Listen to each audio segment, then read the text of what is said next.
we obviously know why we're all here. We don't want to Right. have to rehash it for Right. you, but let's talk about, when your husband first didn't come home. Mhm. What was your first thought? Around 5 o'clock, I hadn't heard, and my messages hadn't been, I could see that they hadn't been read, so I knew maybe I should start thinking.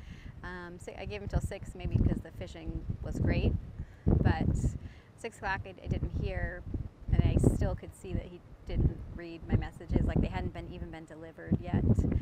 So I tried to get the kids to bed fairly quickly, and made the calls to my in-laws, my mother-in-law and my brother-in-law, that maybe we should start doing something at 8. We called the Coast Guard. I knew it was supposed to be a fairly short day on the water, so we didn't hesitate to call. And from what we had heard, and we just spoke with Brian's brother as well, that this was their dad's boat who just passed away. Mm-hmm. And they were kind of taking it for one last ride. Talk about that and how excited or his feelings about taking out. Right. I mean, he had, of course, very mixed feelings. He wanted to give that boat one good, get those lines wet one more time, one big final hurrah for his dad.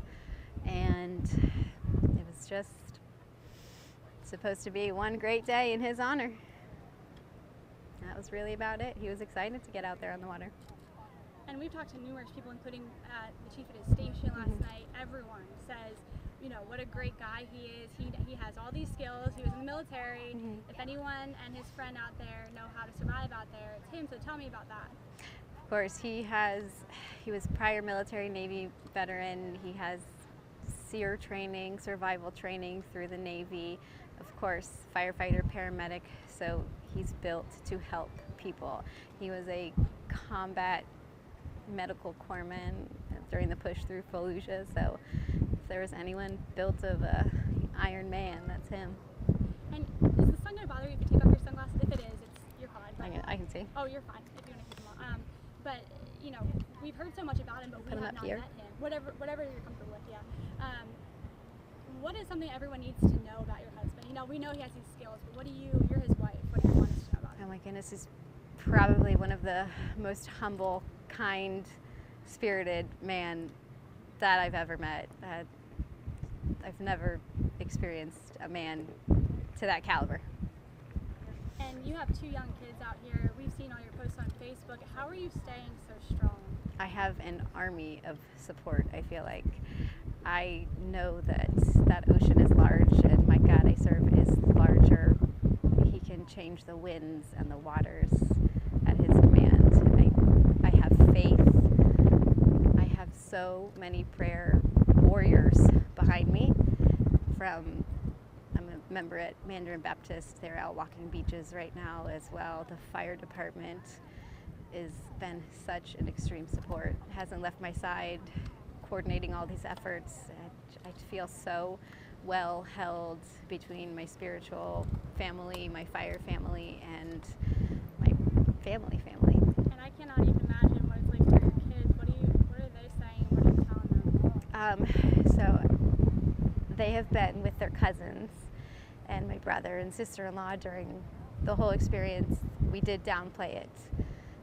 Daddy's engine broke, and we're going to go out and get him.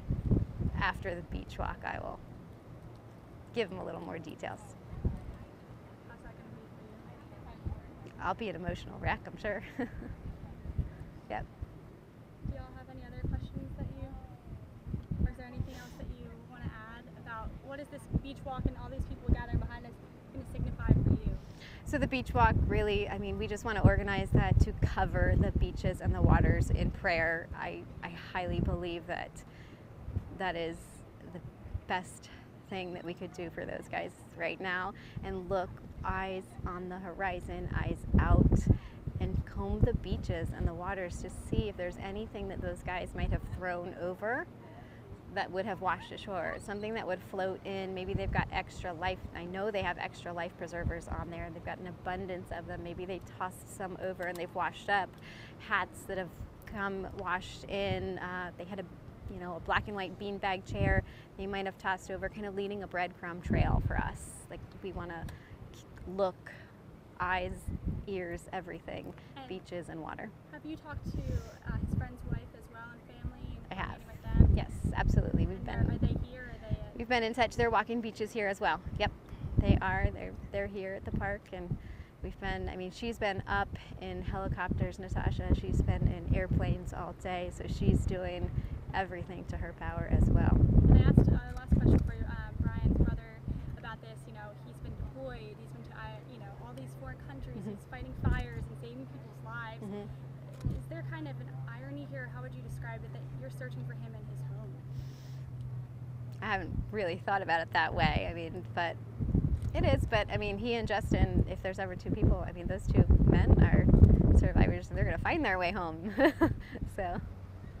Anything else you want to add, ma'am? No, just keep spreading the word.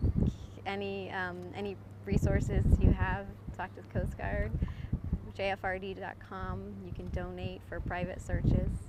That money will go directly to the private search aircraft, fuel, boats. It's tax deductible. All right, thank you. I know you have a big crowd waiting for you gathering Awesome. here, so I'll let you get on with them. But Thank you you. so much. Thanks.